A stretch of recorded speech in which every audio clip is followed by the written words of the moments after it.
This is the Convict Australia podcast. Thank you for tuning in.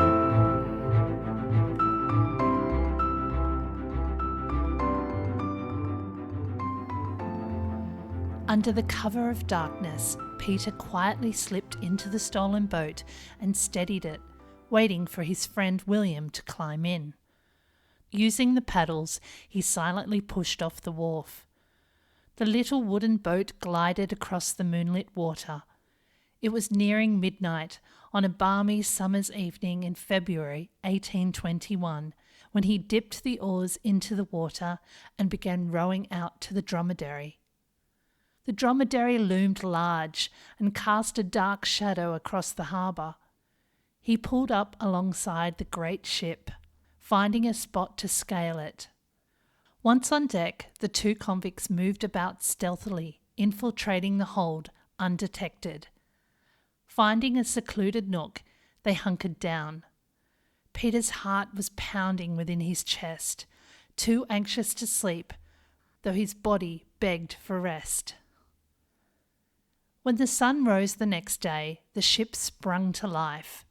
Peter could hear movement from above as sailors walked with purpose across the deck, the ship groaning and creaking in response. The sails flapped in the breeze. Seagulls could be heard squawking above as the water lapped against the side of the vessel.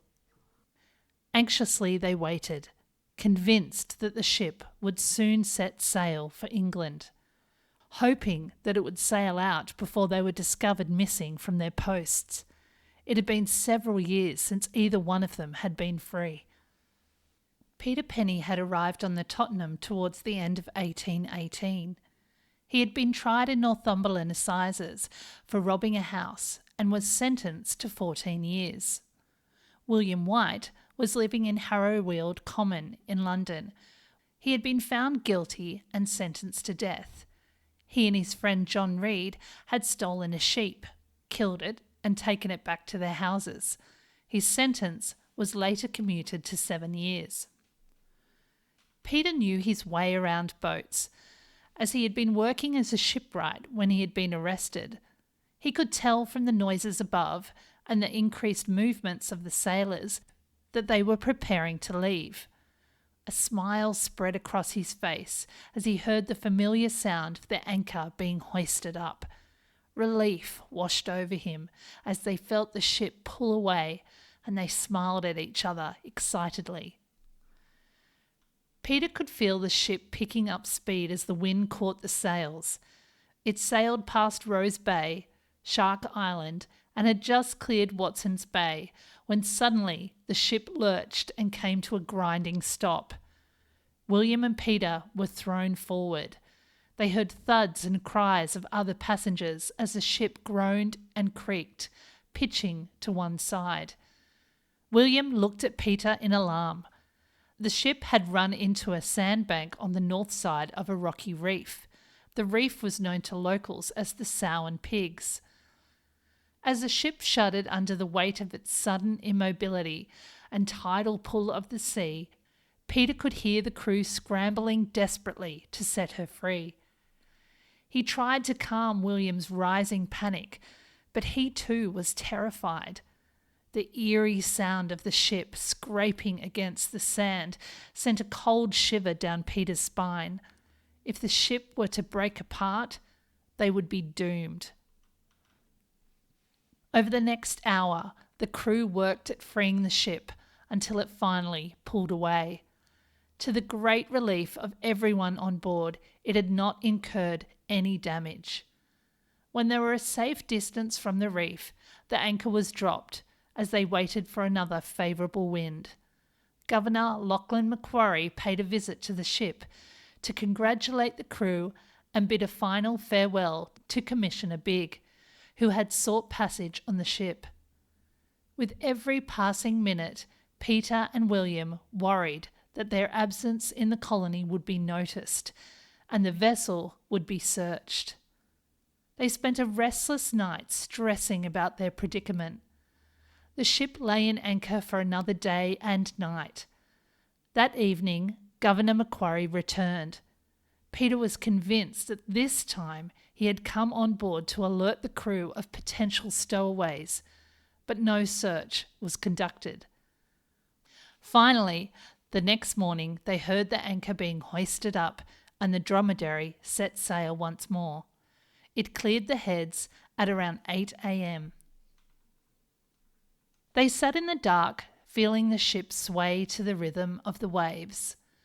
The air was hot and thin, and Peter's mouth felt incredibly dry. They both longed for water, cursing themselves for not having brought a sufficient supply. When the heat became unbearable, they finally worked up the courage to move and search for some. Aware of the many people on board, they cautiously slipped between the cargo in search of relief. After a tense search, they found a small amount and shared it, savouring the precious liquid. Days passed without any food. As the growling noises from his stomach increased, his energy levels dropped. They continued to hide in the dark, trying to find comfort in their little nook within the hold. At meal times, the smells wafting from the kitchen tormented them. Peter felt weak, irritable, and questioned whether they had made the right decision by leaving the colony.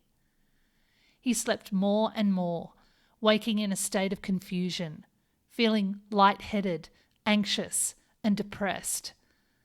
Despite being in a confined, warm space, he began to feel cold and often violently shivered.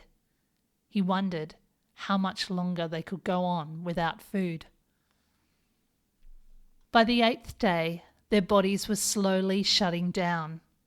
Peter knew that they needed to find food fast or they wouldn't survive.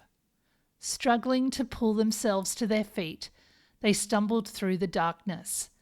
It was an effort to stay upright. Their muscles ached and their legs refused to obey, the sway of the ship and the dizziness working against them. Beads of sweat ran down Peter's brow as he concentrated, pushing through the fog of weakness. Inch by inch, he moved forward, his body screaming in protest, but he kept going, quiet, determined, each step a battle for survival. At last they made it to the bread room and waited until no one was around before entering. Pushing the heavy door open, they were instantly overcome with the delicious smell of bread.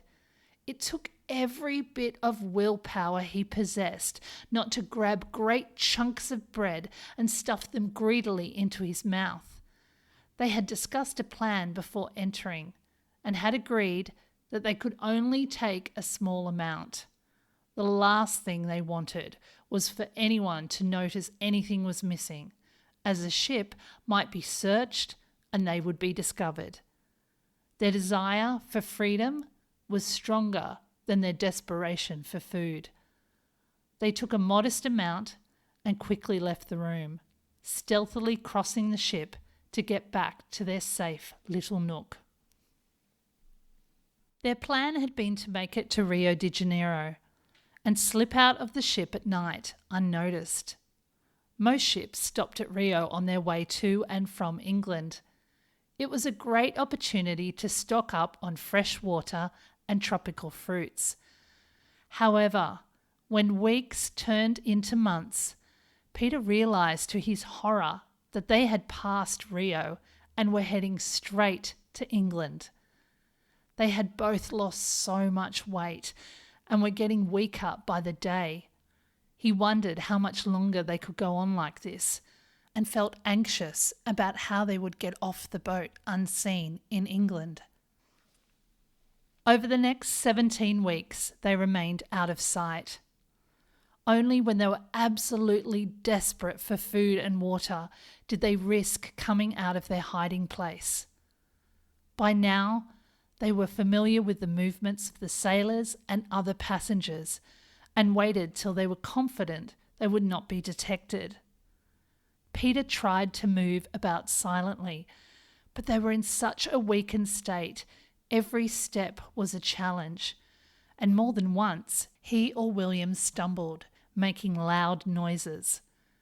They agreed that it was safer for only one of them to make the trip to the bread room.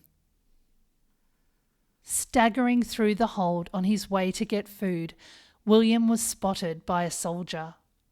The soldier immediately yelled out in alarm, and within moments he was seized and ordered up onto the deck. Peter heard the commotion and pressed himself into his hiding spot, trying to calm his rising panic. He prayed that his friend would not give him up. Slowly, William climbed the stairs, using every last bit of strength to pull himself up. When the sunshine hit his face, he was nearly blinded. Surrounded by soldiers and disbelieving officers, he collapsed on the deck, shielding his eyes from the bright light. As he lay in the searing sun, the clamour of voices all around made his head spin. Officers fired questions at him, demanding to know who he was and how he got on board. William's skin was deathly pale. His body was emaciated, eyes were sunken, with shaggy, unkempt hair and beard, a testament to the hardship they had endured. Muscles ached, his brain felt foggy, and he longed desperately for food and water. Once his eyes had adjusted to the bright light, he looked up at the captain and began relaying their story. William confessed to being a convict and having boarded the ship with Peter. In a hoarse, croaky voice, he explained that their mission had been to alight at Rio de Janeiro. William implored the captain to set them free, but his request was swiftly denied. The captain ordered the officers to provide him with food, water, and medical attention. Everyone on board was immediately alerted that there was another stowaway on board. A thorough search was undertaken, and it wasn't long before Peter was discovered. Peter felt utterly deflated. They had been so close to freedom. They spent the next few weeks at the mercy of the captain. They had nothing but time on their hands to imagine what horrors lay in store for them. Would they be tried and hanged for escaping? Would they be given a much longer sentence and banished somewhere even harsher than the Australian climate? When the ship finally sailed into the English Channel and pulled into Plymouth Sound, Peter and William were taken into custody. Heavy chains were placed around their ankles.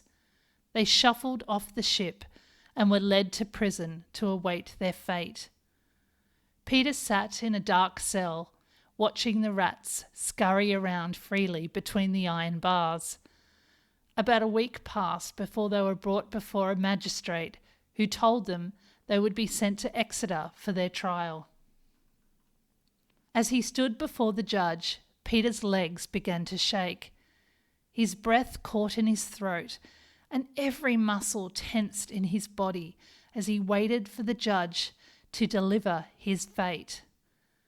To his utter amazement, he was spared the noose, and his original sentence of 14 years was not extended.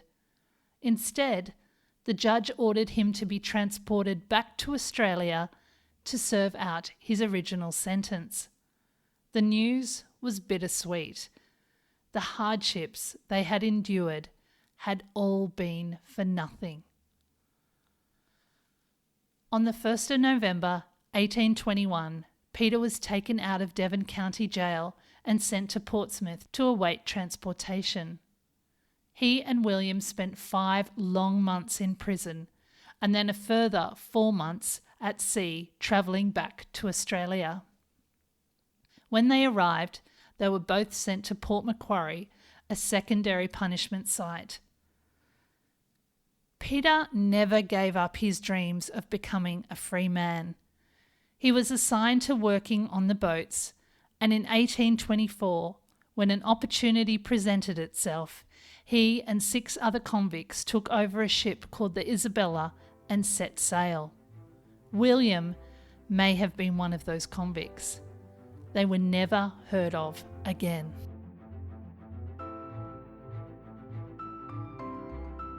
Thank you for listening to the Convict Australia podcast. If you'd like to show your appreciation and get more involved, there are a number of ways you can. The first is by signing up to Convict Australia on Patreon, and you will get some perks like the Convict Australia Newsletter. Secondly, leave a review and tell your friends and family. This really does make a huge difference. And lastly, join the Facebook and Instagram group Convict Australia. All the links I've mentioned will be in the show notes. Thank you again. Till next time.